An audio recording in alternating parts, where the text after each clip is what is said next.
Okay, here we go.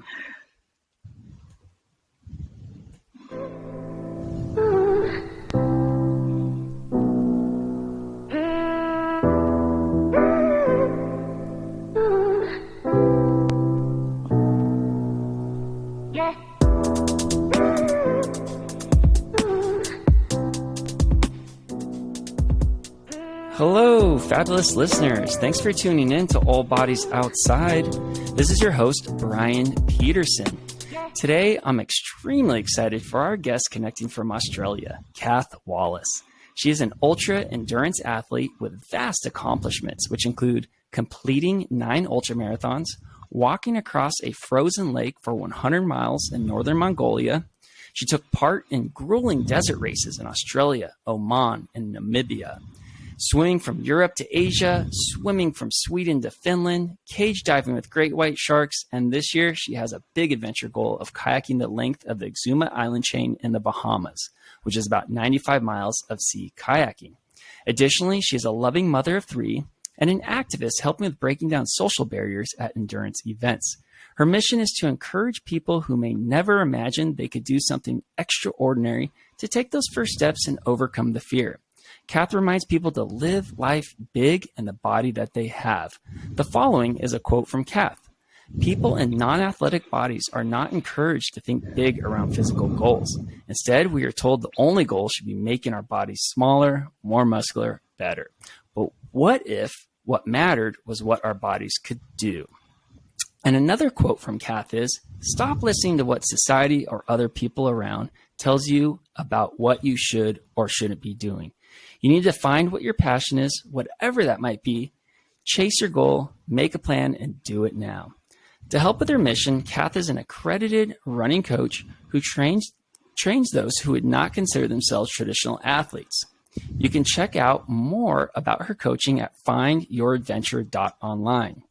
Furthermore, Cath is featured in a documentary titled Normal People Would Drive, which showcases a team of middle-aged women who have never considered themselves athletes as they head to the remote Australian outback to test their physical and mental limits in a desert ultramarathon. Because Cath has found training and completing ultramarathons to be life-changing and is a proud advocate for back-of-the-pack athletes, she sets out to share this transformative experience by recruiting a team of unlikely adventurers from around Australia to train and complete the Simpson Desert Ultra. 18 women join the team, united by their desire to challenge their own belief that they are not athletes. Be sure to check out Normal People Would Drive. Cath, I'm so honored you're here. Thanks for joining. Thank you so much for having me. Yeah, that introduction, you've been up to a lot. I have, and I think sometimes I forget all the things that I've done, and to hear it in a big long list like that is it's really reminds me how far I've come in sort of this journey of trying to be a more adventurous person. Yeah, it's definitely worth a pat on the back for sure. And there's nothing like a little bit of self-pride too. I mean, I definitely feel it when I finish an ultra marathon. And so when did you start getting into all these endurance events? What year was that? So it was at the end of 2015. And at that stage, I really didn't do anything in the sort of adventure space at all. In fact, I'd spent about 20 years of my life focused on career, study, work, trying to make enough money to have things for the family. I have 3 children and focused on them and their activities. And then suddenly I decided that it was time to really sort of focus on me, and that I didn't really have anything that was my passion, and I hadn't really thought about what I enjoyed doing for such a long time. And so I picked the first adventure, and I never go small. It has to be said. I think if you're going to pick an adventure, then it's worthwhile picking something that really sort of lights that fire in you and makes you feel the passion, the enjoyment, the accomplishment when you finish it. So the very first thing I picked was actually a 100-kilometre, which I think is about 60 miles or so, walking event. It was a trail running event, but with a really generous cutoff time. So they were welcoming of walkers, and I signed up for that with 4 months time to do the preparation. And at that stage, the furthest I walked was about 3 to 4 miles around my local lake. And I put together a plan and thought, well, I'll give it a go. I mean, what's the worst thing that can happen? I don't finish. It's not life-changing. It's not endangering. It's not any of those things. I mean, it's not even that embarrassing to not finish. So why not give it a go and try? And so I set out and did that event, and I finished 8 minutes before the cut-off time.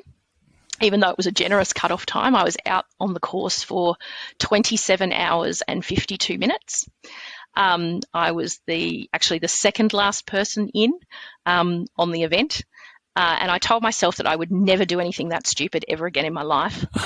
And that lasted about 3 months. And then I went, wow, look what I've just done. And what else could I do if I can do that? What are the other options? What is out there? And I started sort of crazily researching on the internet and developing, wish lists of amazing adventures. And it all sort of started from there and perhaps spiraled from there, depending on how you look at it, to this list of things that I've done now. Yeah, it's interesting that your passion set in about 3 months later, and you had that initial reaction after finishing. Yeah, absolutely. Because when I finished, I was exhausted. Every part of my body hurt. My feet were all blistered. I remember I got in to have a bath and I couldn't get out of the bath. I had to get someone to come and help me. So I really did feel terrible at that particular moment, and it really wasn't until a little bit afterwards that it sort of set in.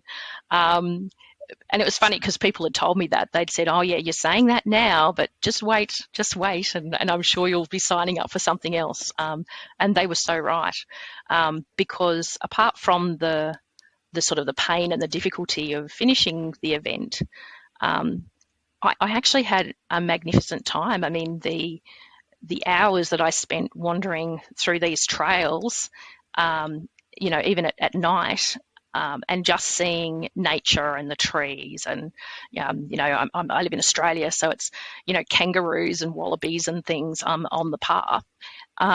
It's just such a different experience to my normal life and my life as a mum and my life as my desk job. It really sort of started my passion for really wide open natural spaces, which is where I tend to focus the things that I choose. Yeah, and I know you've become super fun with some desert races, but I'm so impressed with how much you've done since 2015. It's really impressive. And, you just mentioned the nighttime during that first 100-kilometer race. During a race, what is your favorite part of the race? Do you love nighttime? Do you love the daytime, the finishing, the starting? What is it that you love the most during a race? Oh, look, it's those moments when, and it happens to me a lot because I'm a backup packer. So I tend to have some hours on the course when I see barely anybody, except if I'm going through a checkpoint. It's those moments when you come around a corner and there's a spectacular view, whether it be the desert or the forest or the view down from a mountain into a valley, or the frozen ice lake in Mongolia, and you just take this breath and think, wow, the world is actually just the most magnificent place, and I am so lucky and so grateful to be here, and to have the opportunity to be in these spaces. And that's really the core feeling that I like. In terms of the time of day, that dawn is my favorite, when the sun's rising, and particularly in desert events, you get this gorgeous orange red glow that comes off the sand as the night disappears, and it's something that is so different from city life and normal life. So it's really those moments that I really sort of cherish on these events. Yeah, that's wonderful. So kind of getting into when you started these events, and you're getting going with them, what types of stereotypes were you kind of seeing there at these events? Well, I think that the main thing is that nobody really looked like me at these events. I mean, for your audience, I am, as you've described, I'm a middle-aged woman, but I weigh about 240 pounds. So I'm not your typical participant in a trail event. And when I first started turning up to events, and in fact even now, I turn up and I'm waiting at the registration desk to pick up my race bib, and people are directing me over to the 3 mile course, saying, "Oh no, the 3 mile line's over there." And I'm like, "Well, I'm not doing the 3 mile. I'm doing the 60 miles."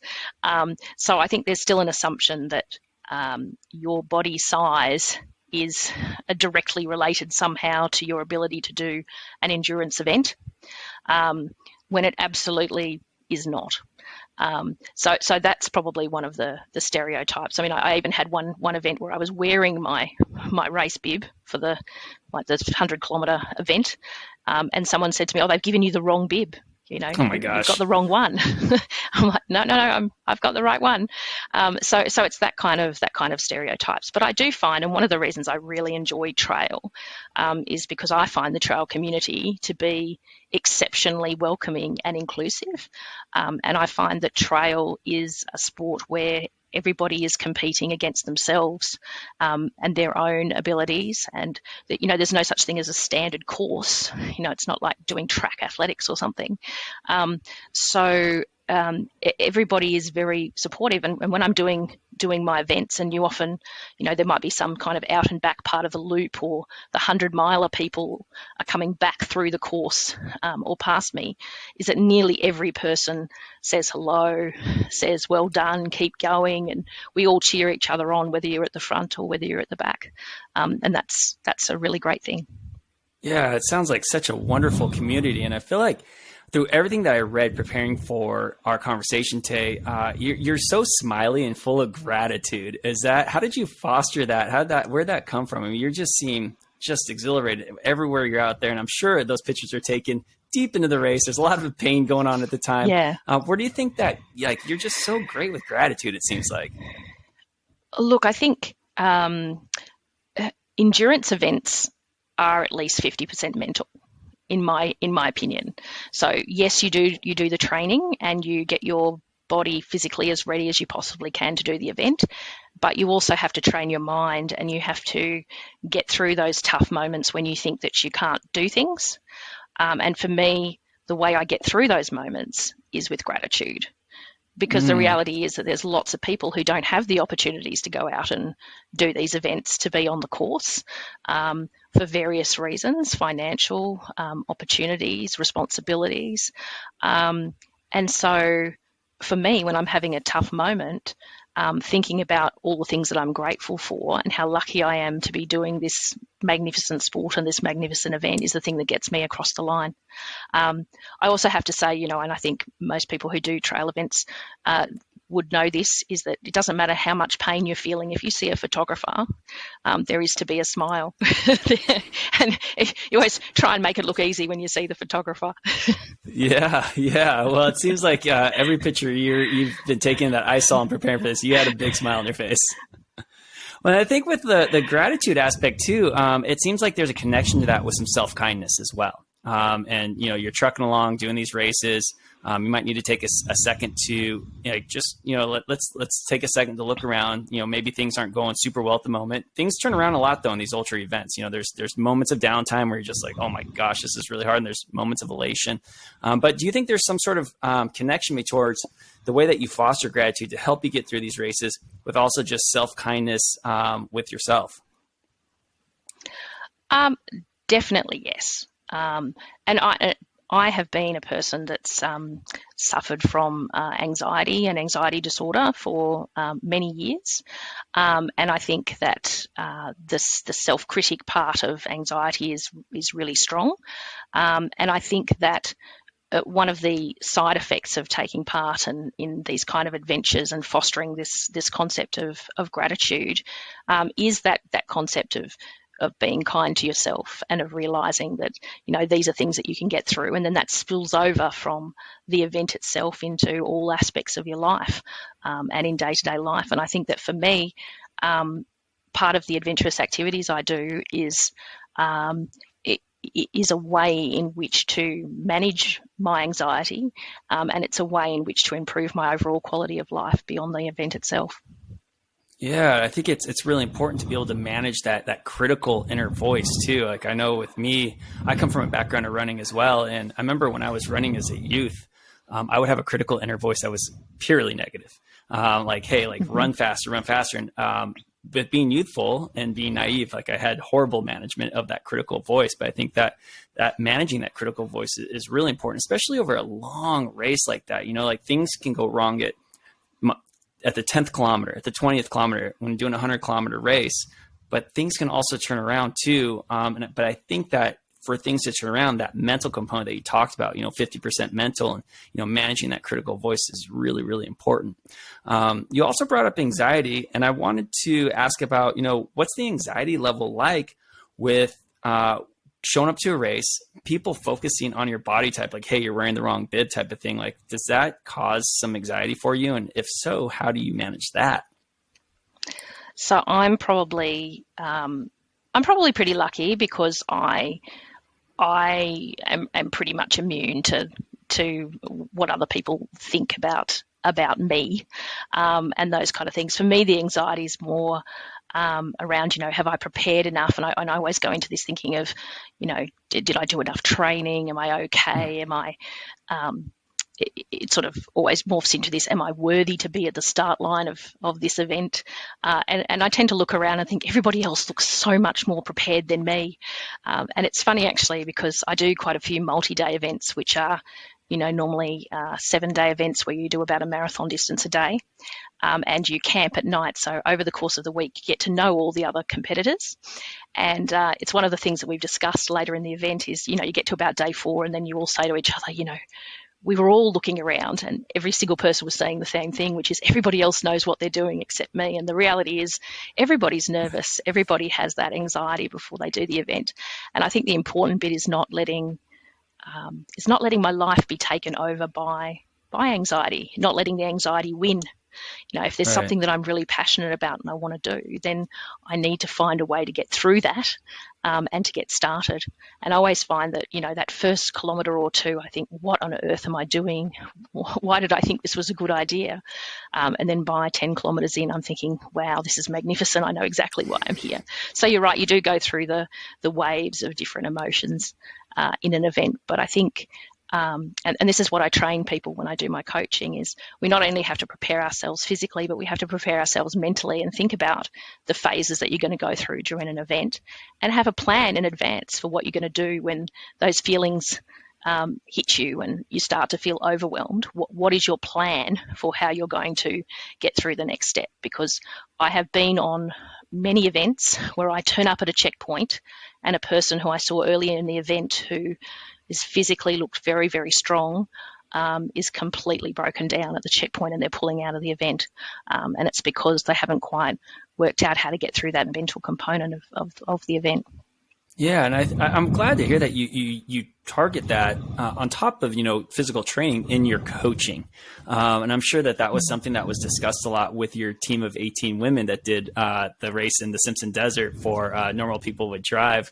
Talking about the mental aspect, because as you mentioned, 50% of it is mental, getting through it, how you handle yourself, how you manage your emotions. It's almost like there's like an endurance event IQ that comes with it, and it eventually distills down to managing, your emotions, your critical inner voice, maybe some anxiety and whatnot. But going back to earlier in our conversation, you talked about how you're kind of immune to sometimes what people think. And to me, you have a lot of bravery. Like I read somewhere where you're like, I'm just going to sign up for the event. I have no clue I'm going to train, but I will make a plan and I will go and do it. And I don't have that same bravery. So where did that come from in you? Actually, I don't know. I think it's just something I tried and I found that it works for me. And so I basically have a methodology for how I do all my events. And that is first of all, I find the crazy big goal that I'm really passionate about. And, the internet's usually the breeding ground for all kinds of crazy ideas. So I pick the thing that I'm keen on doing, and I make sure that it's realistic. It's not realistic to become an Olympic ice skater or something, a speed skater. I need to pick something that is actually achievable for normal human beings. But having picked that big goal, I then go out and test myself and see what my starting point is. So, for example, with my kayaking event, it's 90 miles. I went out and did my first kayak, and I've done a bit of kayaking as a child, but that was a really long time ago. And I could do a mile. A mile was my starting point for my kayaking event. Though, right? Yep. Then I get out the good old calendar and I work out how many weeks I've got between now and then, and come up with a plan of how I'm going to physically train for the event. Then I book in some lessons, because you should always get some quality instruction for whatever it is, swimming, kayaking, running, whatever it is, to do that. And then the final step for me is enrolling friends and family to support me to do the event. And I think that's a really important part of preparing for any sort of adventure.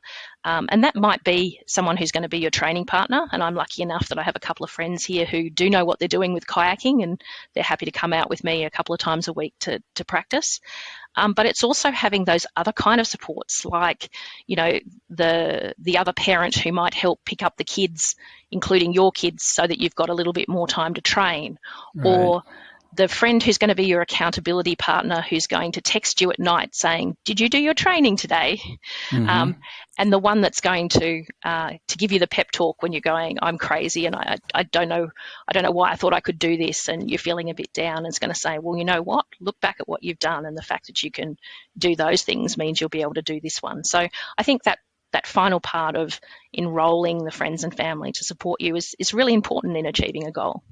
Yeah, well, it sounds like this is a very structured approach you use in your coach. I think we need to trademark as the Cath Wallis framework for getting after these very long ultra distance events. That's really cool that you do that. So, what about for we talked about community earlier, and it seems like you have a little bit of a stronger, and I could be wrong, a little bit of stronger affinity for multi-day races. And is that true? And is that because there's a little bit more of a community oriented thing? Like maybe you're going to stay intense with people that are strangers at first, but will probably become your best friends by the end of it.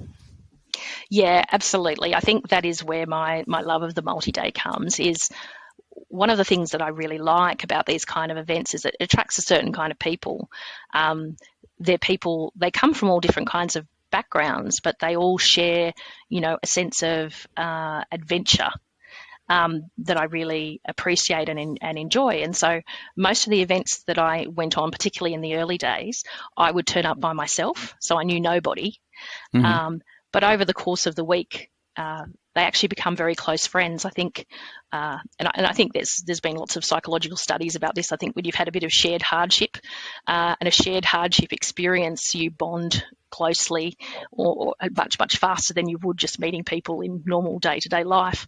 And I've certainly found that I've now developed this network of friends from doing these events that come from all countries in the world.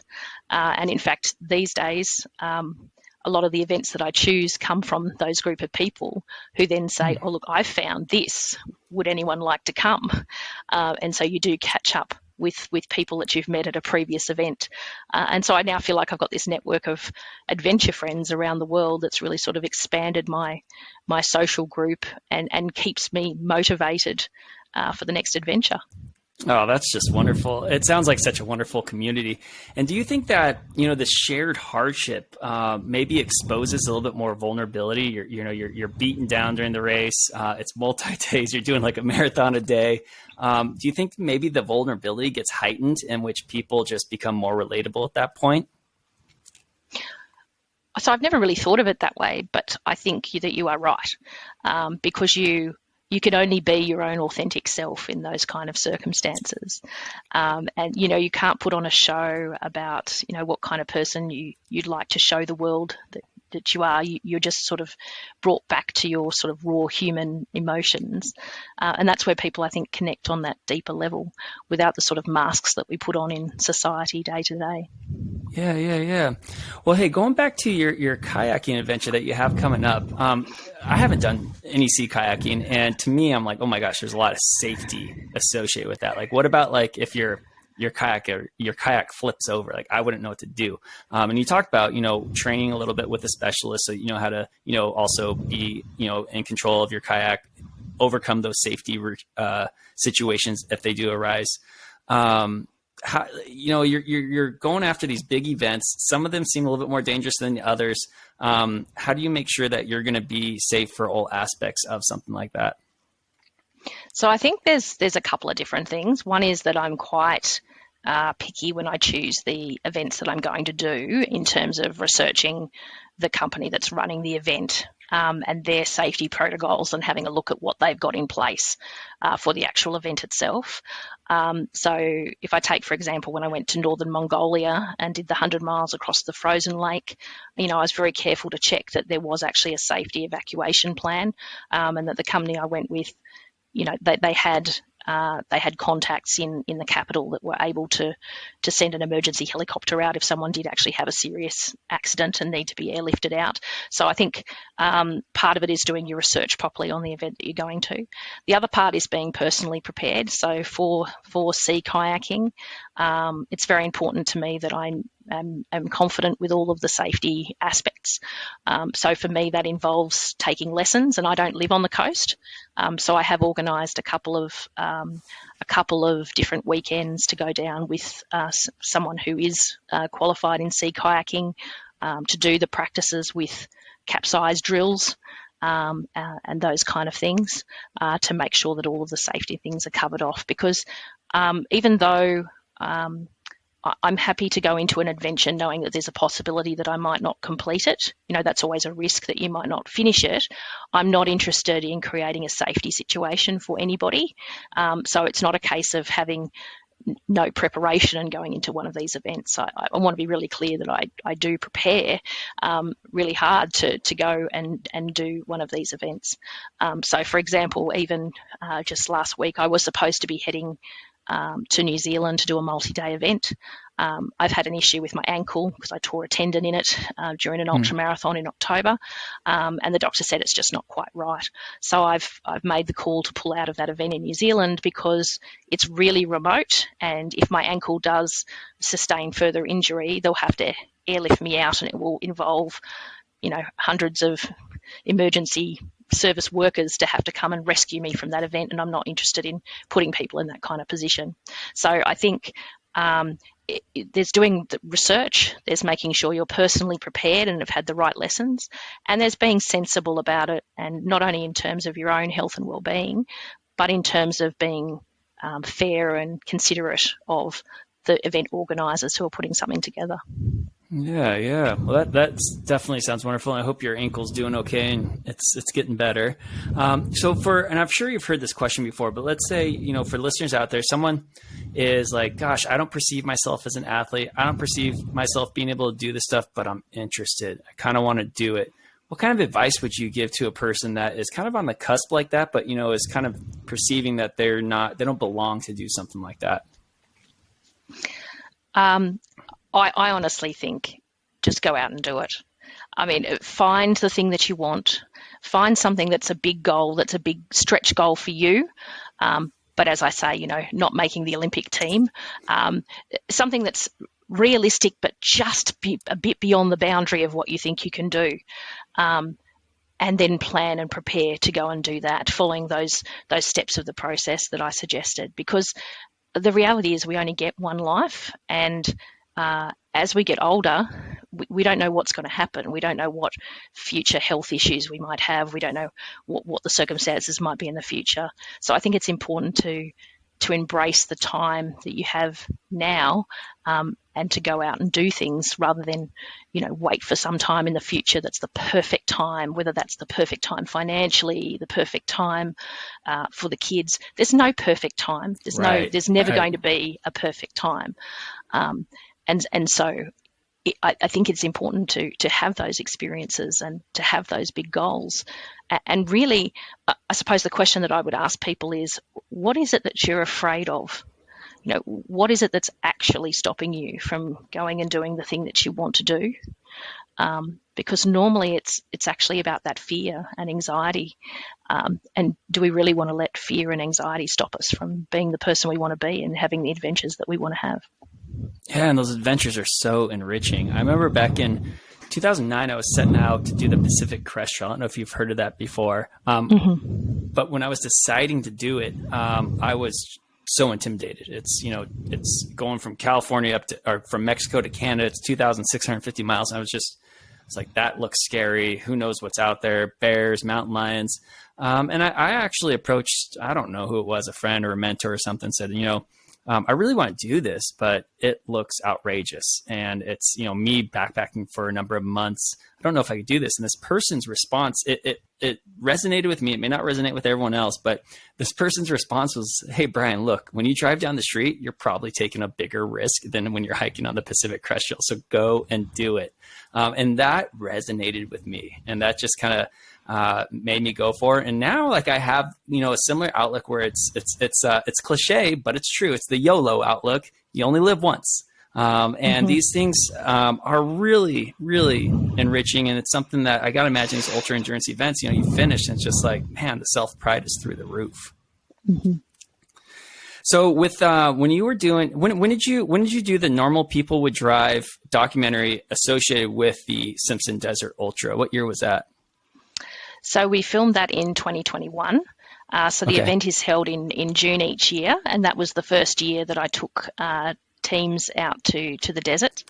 The concept was that I had this personal journey of experiencing so much enrichment to my life by doing these adventure events. And I had so many people contacting me and saying, well, how do you do it? And how do we start? And what do we do? And I thought, oh, well, maybe I'll take some people and show them and give them that experience. And so I put out a call through my sort of social media saying, I'm going to take a team who'd like to join, and recruited this team of 18 women who went out to do that. And the criteria that I had to be in the team was that you had to be terrified. It had to be something that was a stretch goal for you, and something that you'd never sort of seen yourself doing, but were really committed to doing the work to go out and achieve. And I met this fantastic group of women and worked with them for about 6 months virtually. We did all our stuff virtually, and then we went out in the desert and did the event. And it turned out differently for everyone. Some people picked stretch goals that were a bit too much of a stretch. So there were people who finished and people who didn't finish.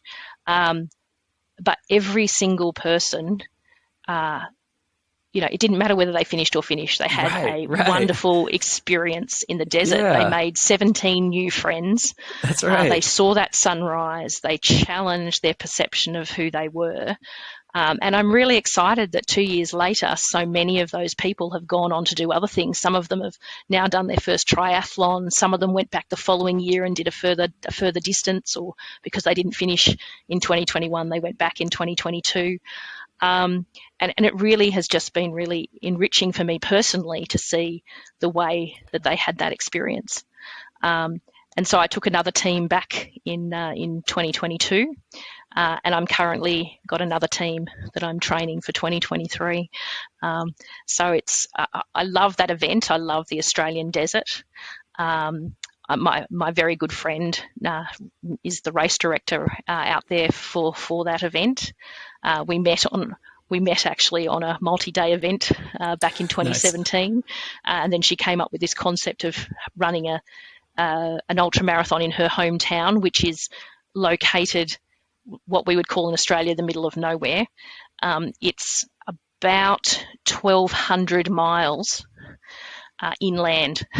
Wow. And there is nothing there. It's a 2-day drive, and basically you're only going through towns of 500 people on the way. So it really is very remote. And so it's an adventure as much as it is a race. And it has that combination that I love of the natural environment, the community spirit, the sense of challenge.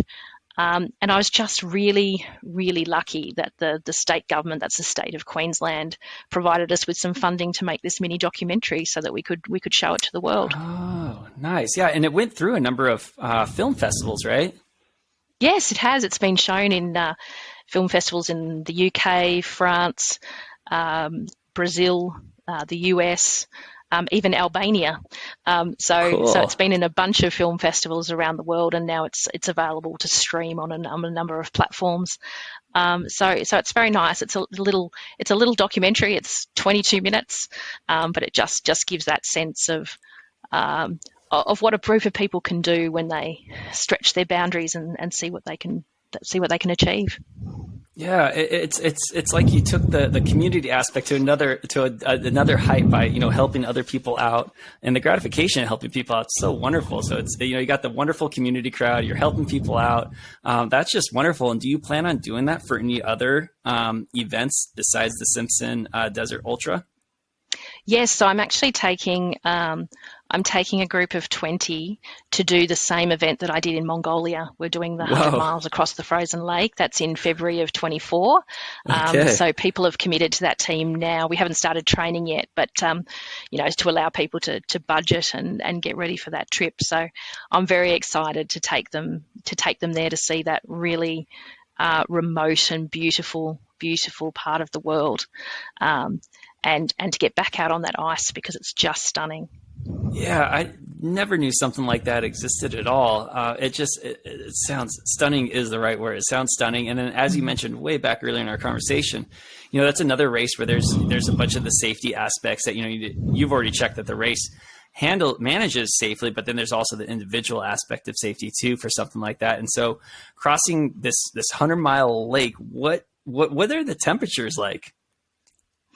So it's held in the end of February, the start of March. So it's the end of winter, so that the ice is nice and frozen. It's it's about 6 feet deep, the ice being frozen. So it's nice and solid. Yeah. It still gets down to and I work in Celsius, unfortunately, minus 30 degrees Celsius, but I think that's actually minus 30 Fahrenheit as well. I think. So it's at night. Wow. And in the day, it's probably about 25 Fahrenheit, I think, during the day. So it actually gets what I would call reasonably warm for that kind of environment. But it's certainly when I went, it was beautifully sunny, blue skies. And you've got the boreal forest on one side of the lake and these beautiful snow-capped mountains on the other side. And then it's that gorgeous black ice with the seams of white running through it. And you can just see. It's funny, the checkpoints on that event are vehicles that are parked on the road, and they have, a thermos of hot coffee for you to warm yourself up as you go past. And the lake is obviously flat because it's a lake, but the visibility is so good that you can pretty much see the next checkpoint from the previous checkpoint, even though it's 7 miles away across the lake. Wow. Yeah. So you got 20 people already signed up. You're a year out now. So when does the training begin? The group virtual sessions, talking about all the mental things that need to be prepared for. When does that start? So for an event like this, it'll be 6 months out. And the way I run them is I run everybody a personalised training program, and then we have Zoom meetings every third week where we talk about everything from how to train, what gear to take, what safety equipment, how to fuel and hydrate your body, the mental aspects. We do a topic each time, and it also allows the group to come together and get to know each other over the period of time before the event. And as you said, I think one of the most important sessions that we do is that mental session. And a lot of the people in my group are females, and we do spend a lot of time talking about things like being alone in the dark, which for a lot of females is something that they've been taught to fear ever since they were little, is being outside by themselves in the dark. And so that's one of the things that we really do focus on is working out how you're going to manage your anxiety around that and getting some practice in of going outside in the dark before you're suddenly in the middle of the event in the dark, and feeling that level of anxiety around it. Yeah. Oh, gosh. Cath, you're doing really wonderful stuff. And so as we're wrapping up our conversation here, I just wanted to hear, what does the future hold for Cath? You've done a lot since 2015, and just since 2015, it's evolved too. You're helping all these people out. You got these big events, and you got 20 people going out to Mongolia together. So what else is in the future for you? So I've got a couple of projects in mind. At the moment, I'm still working full time in my day job, but I'm hoping to sort of transition to doing more coaching and more trips with people as opposed to my other job. But one of the things that I've got in the future, which will probably happen next year, is doing an expeditionary trip with one of the race directors that I've met on a couple of events. We're looking at taking a yacht and sailing out to Bikini Atoll, where the nuclear testing was in the 1950s, and taking a crew, film crew out there as well, and doing some adventure stuff around the island there, but with the local Marshall Islands community from Bikini Atoll to bring some more visibility to what happened out there, because a lot of people, have forgotten in the passage of time what the people went through in being displaced from nuclear testing.